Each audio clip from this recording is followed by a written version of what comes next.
Okay. All right. I think we can actually start. Hi, everybody. How are you guys? Hi. Feels like a long time since I've seen you. It has. We're at the end of summer. School has started. Time flies. Well, welcome everybody to our CyberWise chat today. I'm Diana Graber. I'm the author of Raising Humans in a Digital World and founder of CyberWise and CyberCivics. I'm here with Pam, who's, I never know how to point on Zoom, with Dr. Pamela Rutledge. She's the director of the Media Psychology Research Center, and Rick Andrioli. He's the editor-in-chief of Parentology, and Arius Collins, who's our community manager at CyberWise. Just a quick note, Arius, as always, will be manning or womaning the chat box. So please feel free to put questions in there as we go along, because we'd really like to make this as interactive as possible. She knows to interrupt us if there's a question that you want us to address. So today's topic, oh my God, or OMG, you won't believe what kids are clicking on. And first of all, I apologize for the clickbait headline, but we thought it was important to get your attention to this important material. So, little background before we get started. There's a really great article on Parentology called Social Media Becomes Official News Source for Millennials. By the way, any of these articles that we mentioned from Parentology will be on their homepage today, so check it out. Also, Arius will be sharing links in the chat box as we go along. But I wanted to talk a little bit about a study that was in this article from The Guardian that shows 18 to 24-year-olds in the US most often use Instagram for news content, about 25%, followed by Snapchat, 19%, and TikTok at 6%. Only 17% of those surveyed use actual newspapers to get their news. I don't think that's a big news flash for anyone that has kids. But there's another poll conducted by Common Sense Media and SurveyMonkey, and in that it found that more than half of teens, 54%, get news at least a few times a week from social media. Again, such as Instagram, Facebook, and Twitter, and 50% from YouTube. Like, who would think about YouTube for news? Likewise, this study found that kids don't really trust or use traditional news sources. Just a note here, because that study was done before the pandemic, and TikTok saw a significant growth in the last couple of years. In fact, 180% growth between 15 and 25-year-olds. So a lot of this action is happening on TikTok as well. We're going to show you examples in a moment here. But before we get started, I really want to kind of dive in and talk about what clickbait is, right? So Rick, as our editor-in-chief here, why don't you take that one? So the official definition that Merriam-Webster offers is that it is, quote, something such as a headline designed to make readers want to click on a hyperlink, especially when the link leads to content of dubious value or interest. I would extend that further and say that it also has to do with a dubious image, because we are, especially with young people on social media, it's such an image-driven thing that we, even on Parentology, have a big discussion about what the headline is and what the image is, that it will show up in a Facebook feed, Instagram feed, TikTok feed. It has its roots in yellow journalism, but in that case, it's where editors weren't exactly lying, but they weren't giving the absolute truth in the headline or the image. Interestingly, a lot of people credit BuzzFeed as being the one that got people into doing modern day clickbait headlines. You know, you'll never believe what happened to this man. But Ben Smith, their editor, argued that that was not clickbait, because as long as what you get in the article does answer what that headline said, it is not clickbait. He clearly didn't understand that the term is called clickbait. It is baiting you to click. Facebook defines it as a headline that users click but doesn't tell them what they will see. So I guess that kind of fits in there. But it's more commonly defined as a headline that intentionally overpromises and underdelivers. So when it makes a big, robust headline, but it's not that exciting once you get there. But Rick, don't you think that most people would consider clickbait to be any headline that's provocative enough to get your interest? Yes, correct. Whether or not it delivers. You know, the fact that the more clickbaitable a headline is, the less likely it is to be something of value, you know, is probably true. But I think that historically there has been clickbait, you know, throughout the printed word, right? Headlines to try and get people to pay attention. And so I think that it's important to make that distinction, because it's out there all day long. right? I Right. mean, as you say, you're thinking very carefully about the image that you choose because you want to communicate, in your case, what the article is actually about. That's not like obviously always the case. Right. But we do, I mean, if you define clickbait purely as trying to get the person to click, we do that the whole time. Like when we post an article, we won't say like Boston School District, blah, blah, blah, because if we do that, people might not be interested in reading it because I said Boston in there. So we'll say school district initiates blank. We do little tricks like that to get, and I shouldn't call them tricks. I mean, I think it's valuable information for parents, regardless if it's their school district, right? But it could be considered clickbait in that regard. And then there's a whole thing about SEO, trying to get the right keywords in. I mean, it's a whole science. And I think, you know, kind of the point here is it's important that kids know about the mechanisms behind the machine so that they can start recognizing things, recognizing clickbait. I didn't mention this earlier, but anyone who's attending today, we're going to send you one of our cyber civics lessons on clickbait. It's, you can't really see it, can you? Anyway, we'll be emailing it to you because this is something that we do through cyber civics, teaching kids what clickbait is and having them practice clickbait headlines. But I wanted to quickly take a moment and read to you something from this lesson because it's how we show an example of clickbait, and this might be helpful to you as well. This also comes from BuzzFeed News. Voters in 2016 were deliberately and cynically played by teens in a small town in Macedonia, home to at least 100 fake news sites dedicated to US politics. The kids in Macedonia would come up with a clickbait headline to get people to read their fake stories, simply to get the click. Every click generated a tiny amount of revenue, only a fraction of a penny, but that added up to a really good living for creative kids in a poor town in a poor country. Their biggest hit, and you might recognize this, was a story with a false news quote from Hillary Clinton saying Donald Trump should run for president. That got over 500,000 shares, reactions, and comments on Facebook. So this is one of the stories I read to the kids a few years ago when we were teaching this lesson. And at the school I was at, they had just finished a fundraiser selling pies. And I remember one of the girls saying, wow, that would have been a much better idea for our fundraiser. That's not really what I wanted to get across to them, but you know. Yeah, so that's an example of how this stuff happens. So Pam, what's the psychological reason behind all this? Well, I think people need to recognize that our brain just can't resist something we don't know the answer to. To Rick's point, if you give someone all the information they need, they have no reason to follow. We are biologically programmed to try and find the answer. And it's partly because that's how we think we're going to make our environment safe. We're not thinking all of that. We're just instantly reacting. So you can think of clickbait as being an itch that you just have to scratch.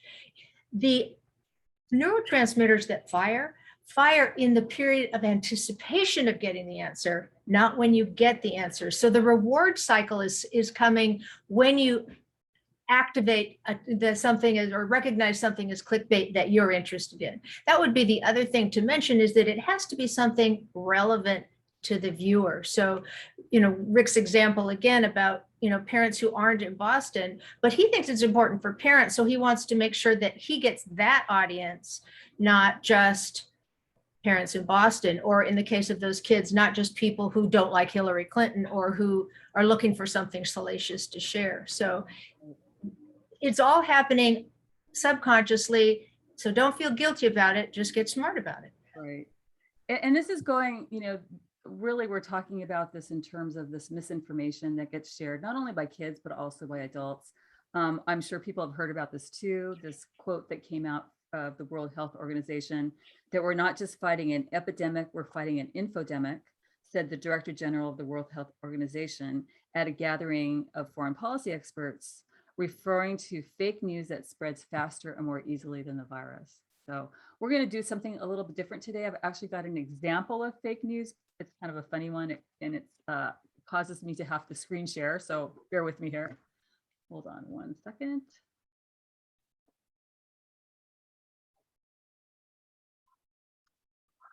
All right, how am I looking here? Can you guys see this okay? Yep. So I'm not going to go full screen, but this actually comes from our cyber civics curriculum. And it's a really great example that I found on TikTok. So here we go. Why going vegan actually kills more animals. Let me explain. Now, as we know, farmers cultivate the meat and then sell it to companies who then sell it to consumers. And according to the Bureau for the International Trade of Culinary Harvest, this price that the farmers sell it for is actually regulated by the companies that buy it. So the Central United Meats Department then hypothesized that if consumers were to buy less and less meat, these companies would start paying less to the farmers for the same amount of meat. And what eventually happens is that these farmers have to kill more animals, slaughter more creatures than they usually do to make up for the fact that they don't get as much money as they used to. So pretty believable, right? All right, here's part 2 of this. And what's even more crazy is that this entire video is fake. But if the fact that I have a good camera and some good lighting and graphics makes you believe otherwise, then maybe it's a sign that you shouldn't believe everything you read on the internet. So I had to actually do quite a bit of editing there because there's a lot of bad words in the full thing. But I think it does a great example of, you know, kids are seeing things like this from their peers and they believe it's true. So. Well, Diana, you know, he also had, aside from his great camera and all that, he had some very clear markers of authenticity, right? He made up a bunch of names of very official sounding things. He used the word hypothesis. He described a very complicated, you know, financial chain, right? Anytime you're talking about dollars and money, people think it's real. So he really hit a lot of the triggers that people would use to validate something without doing more research. Right. And if it's something that I care about, I believe it. So it's true, right? And that's the problem that I think young people have with looking at news sometimes is I agree with it, so it must be true, or I don't like what you're saying, so it's fake. And that's a job for us as adults to educate them on. Exactly. Yeah, and it's like, it's hard because adults don't really have these skills or this knowledge so much. So, I mean, that's why it's really important for us to watch things like this, to reach out to organizations. There's so many of them that are pushing media literacy right now, and educate ourselves so that we understand how to help our kids not fall down these rabbit holes.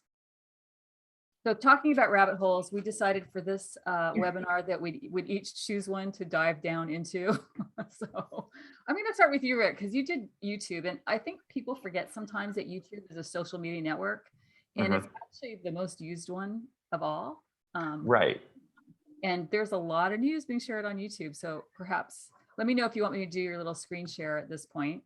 Oh, in a minute. So general stuff is 70% of US internet users aged 15 to 25 access YouTube regularly. By 2025, it's predicted that 50% of viewers under 32 will not subscribe to paid TV because they can get free content on YouTube or similar platforms. 20% of users will leave a video if it hasn't hooked them within the first 10 seconds. The reason I brought that up is that that's why clickbait on YouTube is as important as it is anywhere else. If I am monetizing that YouTube video, I want you to stick around for longer than 10 seconds, or at least through that commercial, right? That's going to be there. Now here's some interesting 2 little fun facts. The most viewed video on YouTube is Baby Shark Dance Song by Pingfork with 8.8 billion views. And then Masha the Bear, Recipe for Disaster, episode 17, is the most viewed non-music video on YouTube with 4.4 billion views. The reason I bring up those fun facts is those are videos kids would be watching, right? Now, they aren't clickbait though, right? Those video titles are, this is what it is, this is what you get. And here's where things are a little different on YouTube. So the top posts, if you go into trending on YouTube, are not as clickbaity as one would think. You can probably put it up, Diana, if you want, the graphic. They're often focused on gaming, music, TV movie trailers, or influencers.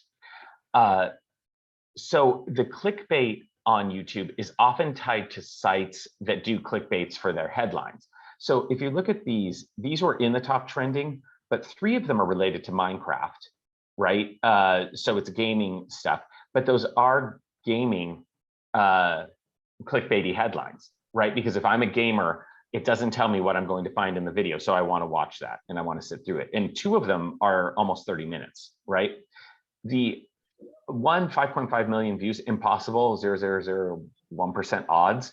That's crazy. But again, look at the engaged image that goes with it, right? And you'll see these clickbaity images with arrows and circles, usually in red, on a lot of websites that feature clickbait stuff. Like even CNN, if you go at the bottom and you see a company like additional articles by Outbrain, Taboola, those kinds of companies, they'll have ads like this.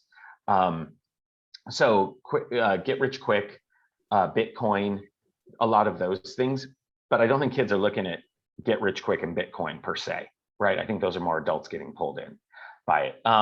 Kids who are looking at a lot of things that we're seeing kids look at are compilations of, say, TikTok videos.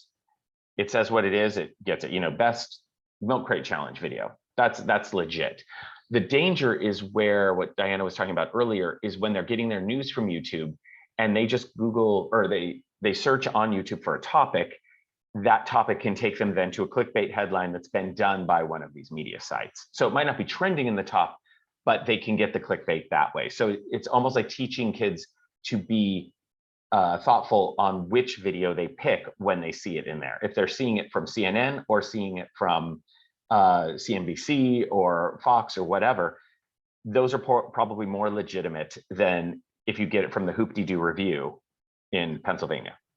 Another thing is just for kids to understand that the algorithm is going to feed them more of what they've been watching, and you're falling down this algorithm hole where you're not really making those decisions for yourself anymore. Kids hate to be related, so learning about that is very powerful for especially a teenager to say, look, don't tell me what I like, you know, break right. out. If they follow one of clickbaity news story, they will then see more and progressively worse and worse, as we found. Yeah. Right. Well, the other thing that I think kids forget is they Google something on YouTube, and maybe the story from CNN and NBC is current, but what you also get is an entire list of people with editorial commentary on that topic that have nothing to do with the actual, that has only their opinion about the news story, but it looks very legitimate because there it is, it's on video, they have a title, it's like the kid said, they have a good camera, so they look as real as the guy on CNN. Yeah. And I'm glad you said Google on YouTube, because it made me think of something. Teens today, if they want to know about something, they'll go to YouTube before Google because they want a visual explanation. So for them, YouTube is Google. And an important thing, Pam alluded to this in there, was an important simple thing to teach kids is to look at the publication date. Because they could look at something and you're suddenly, I've had my writers do this, where they pitch me a story and I've been around long enough to go, wait a minute, that sounds old, right? What's it? And they're like, oh yeah, this came out 5 years ago, right? But they didn't see that. They just got excited because the month was the same month, Yeah.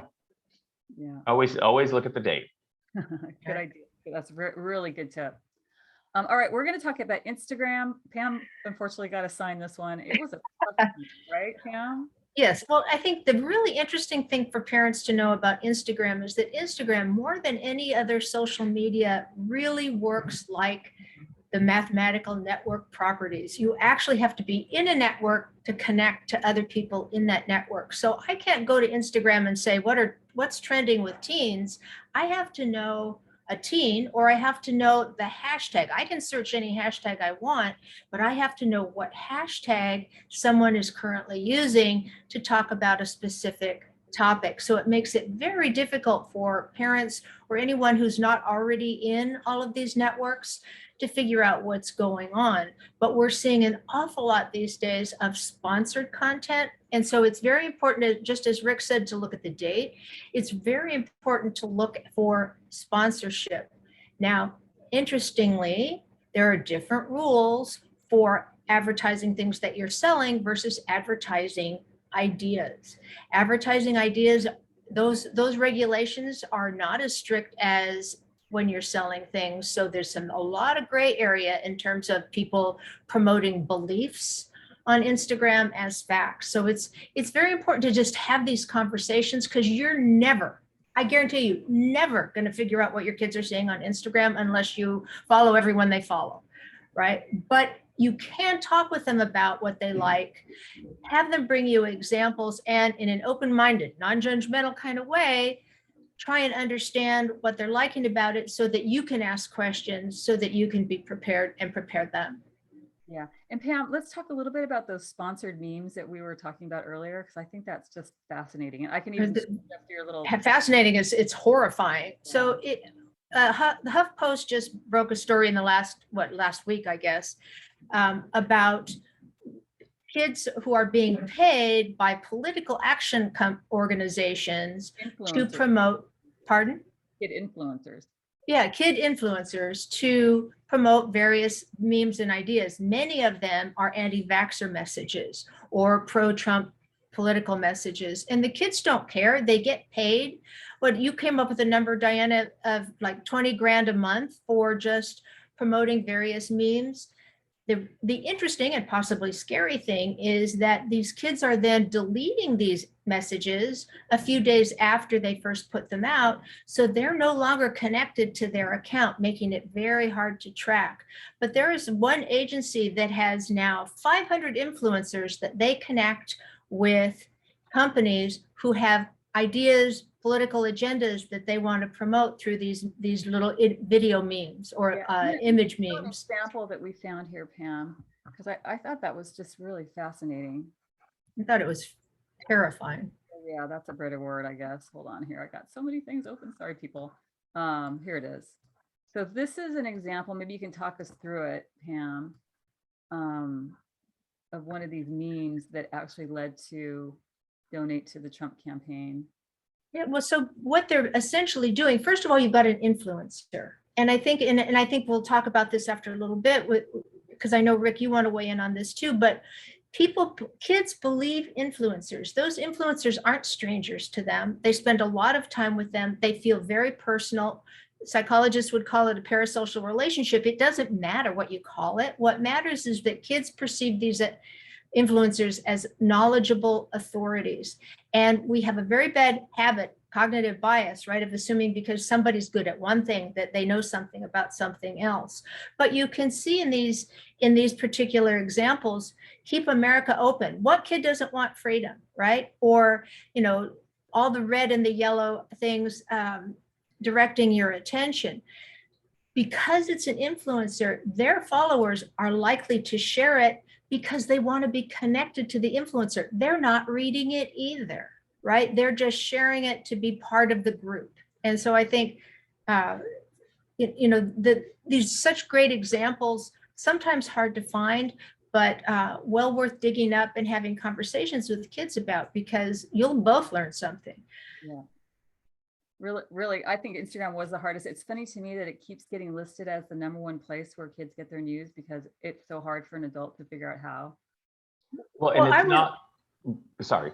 No. Oh, it's just my daughter is here with her new baby, so we're watching a lot of like reality TV, like Next in Fashion and Bake Squad and all those things that you can watch that don't have really intricate plots. And so the finale of Next in Fashion, right? And one of the judges says, well, that's very Instagrammable because you really have to make it big on Instagram in order to be a success in the fashion design world. It's like, that's incredible that there's this niche carved out that matters materially to the career success of someone in a field that most people won't know anything about. Yeah. I mean, I think that even when I was writing my book, it's like the first thing they wanted to know is how many followers I had. It wasn't like, can you write? Right. 6? Does my mom count? Well, what about like the people that are, this is an aside, but people that are great writers that are shy, So I don't know. Our society has changed quite a bit.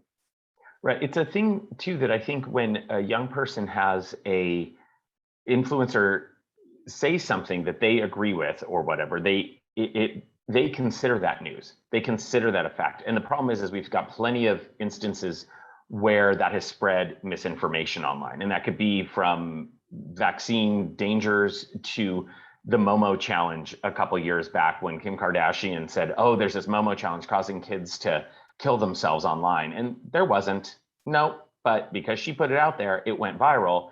And suddenly parents are freaking out all over. It's also where the whole, the moms that have gotten into the anti-vax campaign because they're hearing a lot of misinformation on Instagram that they're believing is fact. And it's a danger. It's a problem.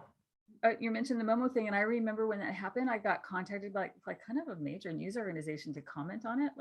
And I'm thinking, what? Like, that sounds so odd. Like, they hadn't even vetted it. Mhm.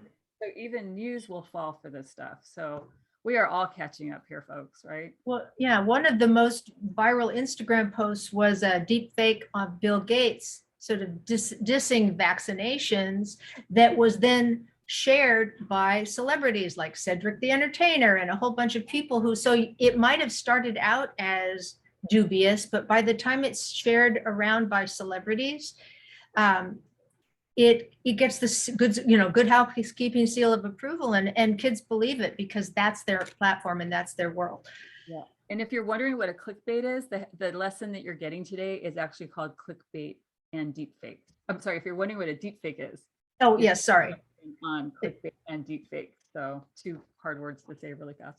All right, Right. so I got the assignment of TikTok. So I just find TikTok so fascinating. So I'm going to share something here with you. This was actually a study that was done by the Institute for Strategic Dialogue that appeared on NBC News. I find that to be a pretty reliable source of information. But anyway, what they did is they analyzed 124 videos that were anti-vaccine related, and they found that just those 124 videos had 20 million views. I'm going to stop there for a minute so you can think about that number. 20 million views, 1.6 million likes, 55,000 comments, and 339,000 shares. That reach, pretty big reach, right? So to its credit, actually TikTok was contacted about this. I'm going to put up what they said here because this is important. We strive to promote an authentic TikTok experience by limiting the spread of misleading content, including audio, and promoting authoritative information about our COVID-19 and vaccines across our app. Misinformation is an industry-wide challenge, and we are grateful for reports that help us. So that's important because we can report misinformation. I always teach my students how to do it because it's very empowering. Obviously, there's so much information being spread across social media. They all need our help. So that's something easy that parents and teachers can do, is to show children how to report misinformation on the social networks that they use. But a couple things about TikTok, it's super interesting, by the way. Like, if your child uses TikTok, I encourage you to download it onto your own phone and just peruse it. You will probably fall down rabbit holes too. There's a great mechanism called family sharing where you can actually hook up with your children's account to keep them safe. But anyway, it works a lot like in YouTube in the regard that when you watch something, it's going to feed you more of what it thinks you like. The algorithms are very strong on TikTok. So if you're watching these kind of videos, you're going to see more of them. I actually just wrote a little article about this for Psychology Today. So I was watching TikTok and I saw ivermectin trending, and I looked at those videos, and there were a lot of kids telling other kids that, hey, I tried this drug and it cured my COVID, you should try it too. And then that got me to another hashtag called COVID Cure, and it was also a bunch of youth telling each other the crazy things they did to cure COVID. I mean, one involved motor oil. I mean, it was nuts. So, and then the kids are pretty smart about getting around any kind of bans on these words or hashtags. And they, instead of saying COVID, they'll say C to cure C. So like, I didn't want to spend my whole day doing this, but it was just enough to where I went, wow, this is something parents could really stand to take a look at. Last thing I'll say about TikTok, and I learned this also from the NBC report, is that even when they take down these videos of false, misleading information, the audio remains in something called sounds. So sometimes users will take the sounds to create new videos, which means in these cases, misinformation can be shared twice. So a lot to unpack there, but that's just a beginning. Well, my mantra is always show me the study, but I realize that's not fun reading for most people. But it's never has it been more important. And I would try and vet every piece of information. I mean, no offense, NBC, but the first thing I would have done is go to the back of that and see exactly who they asked. It's shocking how many people make pronouncements with no studies, of course, but how many studies out there are done poorly as well. And it isn't that hard to, peek under the hood.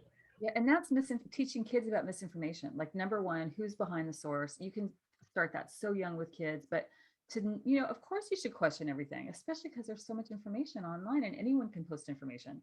So don't just say, I don't trust the news media, but teach children how to do research, real research, and how to read research. I mean, it's boring, but it's important. Well, and set them up well for their careers later. Yeah. Yeah. There's also a thing of, I think I have no data to back this up following Pam's statement. But I think kids like a mystery. That's why Scooby-Doo did well when we were kids. But the thing is if you can show kids, I had a great time with my niece and nephew, showing them how we debunked an article on parentology because, you know, there was this photo, the photo looked authentic. I said, right click on it and do a Google search and see, you know, search Google for this image. It pulled up that it was a stock photo, right? And so they were like, well, wait a minute, it's a stock photo. It looked like it was a real photo. You know, these little things that kids actually can kind of get behind if you teach them, oh, here's how to be an investigator. Here's how to be a detective when you're looking at this stuff. Totally. They love it. I mean, I get to do that every week via Cyber Civics, and they do. It makes them feel like they're valued for using the internet and how to be a wise user, and they're smart enough to investigate. They're naturally curious and they skeptical. So you're playing into all those things that teens are already. Right. So, and what a great way to frame it as, you know, a detective or an investigator. You know, our inclination is to say, what, you believe that? Rather than empower them to actually do, you know, look. right, exactly. Which was the topic of our lesson that I did this week, which I borrowed from one of our one of the professors at Fielding University, Dr. Oler, being a detective with the word tech in the middle. They thought that was hilarious. So thank you to Dr. Oler. Okay, so this is my favorite part now, is talking about influencers and like what is going on here. Like that word is batted around a lot. So Pam, give us the background on why kids are following influencers and celebrities to get their information. All right. Well, so social media has allowed all of these people who's, you know, all these extroverts, presumably, to create platforms for themselves and speak directly to their audiences. And there is nothing more powerful than feeling like you're being spoken to. And especially when they're reflecting back things you care about, it also makes you feel heard, whether they can hear you or not. So these kids are coming up and they're looking at like aspirational models. I want to be cool, or I want to be a good dancer, or I want to, you know, eat too much, or whatever, you know, goofy thing that they're doing, but they're very authentic. You know, there isn't a lot of bells and whistles. It looks very real. And especially on YouTube, which Rick can attest to, the influencers comment back to the viewers. So there's actually a two-way exchange. So the kids are very emotionally invested in these influencers, and they assume because they are on YouTube that they know that they're authorities about something. And everyone has a terrible habit of assuming that because somebody's good at something over here, then they should run for office. In other words, we, you know, as adults, we make that mistake all the time. So it's a natural phenomenon. Kids are at an age where they want to be part of something. They connect with the other people on the comments and on the feeds. So they create essentially a fan community where they, you know, they really feel ownership and they feel belonging. And it's very hard to deal with those kinds of emotions and those core instincts, and when you're trying to get someone to think critically. Right. And I think, Rick, you guys did a pretty good article on influencers, I think, that hopefully you'll have on your homepage today. Yeah, we have an article up that's why people follow social media influencers. It interviews a woman named Diana Graeber. You may have heard of her. She's in that story. You better vet her and make sure she's right. I know, right? Check her background. I have. She's good. Okay. Hey, it's so funny. I was telling these guys earlier that when I taught cyber civics this week, I was talking to the kids about technology, and the whole subject of influencers came up. And I asked them, like, who are you following? Man, the names flew at me so fast, and I'm so sorry I didn't have like recording on, or I didn't write down the names, but they were names I have not even heard of. But one kid would say the name, and every kid in the class would like nod their heads and say, oh yeah, I follow that person. And these are like 12-year-olds. So at a Waldorf school. So go figure, right? But anyway, the one name that I did catch, because I've heard his name over the years, is PewDiePie. You guys have probably heard of him. He's a big YouTuber influencer who's been around for a while, got famous in the beginning because he would comment on different games. But anyway, I was reading up about him this morning because he kind of disappeared for a while. But I guess a Wall Street Journal report found that 9 of his videos between August 2016 and 2017 included anti-Semitic jokes or Nazi imagery.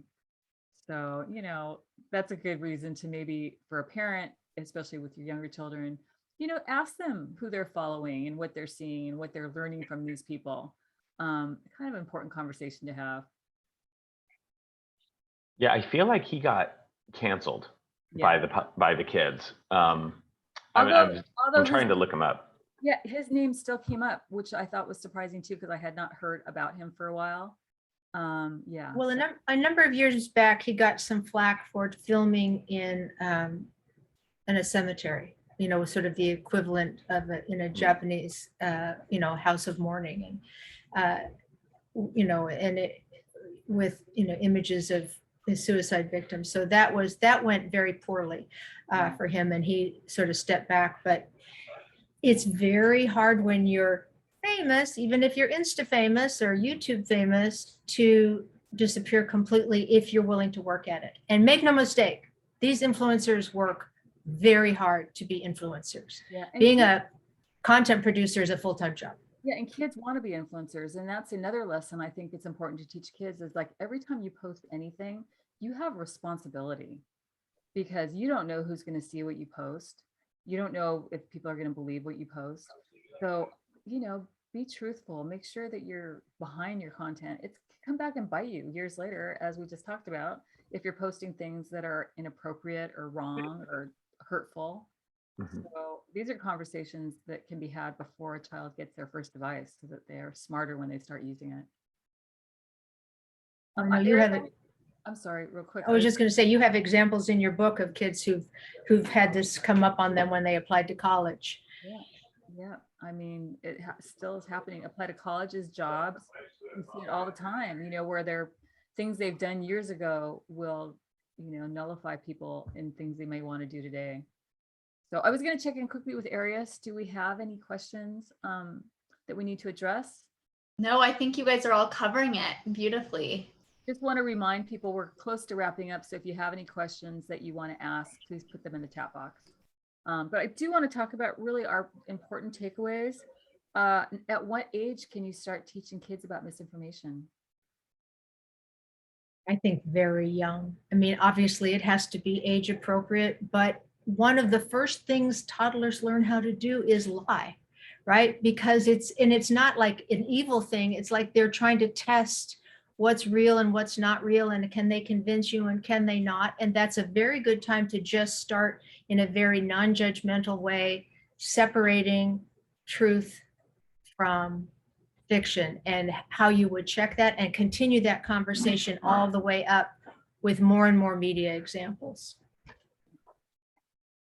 And I think we talked about this too, is, you know, when you watch whatever your child's interests might be when they're little, whether it's trains or horses or whatever, if you're going to watch something or read about something, take a moment to see who wrote it or who videotaped it, and talk about, you know, is that person an expert on the topic or is it just some random blogger? You know, you can start that conversation very young. So hand in hand with that, what else can a parent do to prepare their kids for this, Rick? You know, one of the things that I've seen, my sister is a principal and has incorporated this with some of the things with her kids, but also with students at her school, is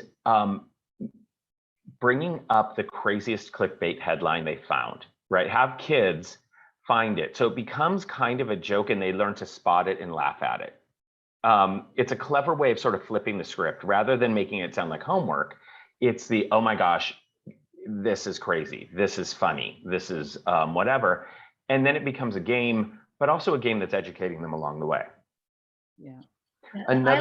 Oh, go ahead. Sorry, another thing, this is sort of a tangent that we brought up earlier about reporting false information. We have an article on the homepage of Parentology of how to report false information to Facebook, Google, and all these other social media sites. So again, what Diana was talking about was empowering kids to be able to do things, to take ownership of it. This is a way that they can report that information themselves, or you can have it to do with them. That's so important. Really important article. So I hope people will take time to look at that. And For sure. I just wanted to mention that in the lesson you'll get today, actually it's an activity where the kids will read the Three Little Pigs story and write a clickbait headline for it. I've done this so many times with students, and they're so cute because they're like, can I write more than one? But things like building with straw or sticks leads to shocking death. So letting them practice that lets them understand what it is and hopefully not fall for it in the future. Yeah, that would be such a great dinner time activity, going around the table. And how would you, if you wanted to attract 10-year-olds, how would you make this? Or if you wanted to attract moms, what would you emphasize in this, in your clickbait, so that they start thinking about not just how you sensationalize, which I think is brilliant, and Three Little Pigs is always one of my favorites, but how our markets or audiences get targeted. Yeah, that's a great point. The other thing too, we kind of touched on this earlier, but you can start this super young too. Look at web pages with your children and point out the difference between advertisements, sponsored content, and the real content that they're looking for. There was a Stanford study a few years back that found that most students all the way up to college have no idea how to do this. Mhm. And so, it's a little bit of an art. We teach this in cyber civics. It's a lesson I have to update literally twice a year because Google changes that often. And it gets harder and harder to find your authentic content. So, do your research yourself ahead of time and then do it with your children so that they can tell the difference. It's just really hard to do. Yeah, Yes. technically the government regulates that if it is sponsored content, it needs to say it at the very top of the page, but certain websites are really clever about hiding where it is within the masthead, but it should clearly say it at the top. You can report websites, by the way, to the FCC if they are breaking the law. Yeah, good to know. I have a question from an educator. She's wondering how she can start to have this conversation with her parent body at her schools, just because she's finding that most of the parents don't know the difference either, or how to really dig deep, because many of us didn't grow up with all this misinformation. So just any tips you have for her would be great. Well, she's welcome to check out the CyberWise website, where we try to post the stuff all over the place and just current articles, and that would be a place to start. Parentology, again, on their homepage today, they're going to have some great info. I would share that with your parent body. We have a newsletter too, so we're always updating parents with this stuff. And then through the Cyber Civics curriculum, we have send home parent letters that align with every single lesson so that the parents are learning the same content as the kids. So the struggle. This Three Little Pigs thing, though, that you're sending out to all of the participants today, that's a really useful tool, I think, for any teacher to give to parents, because it makes, and maybe some real life examples of some on websites, but that way parents have what the real world is, and then that lesson helps, I think, really educate parents and kids. Yeah. So that leads us to our last question. What can schools do? They can teach cyber civics. Yeah. They should be teaching something.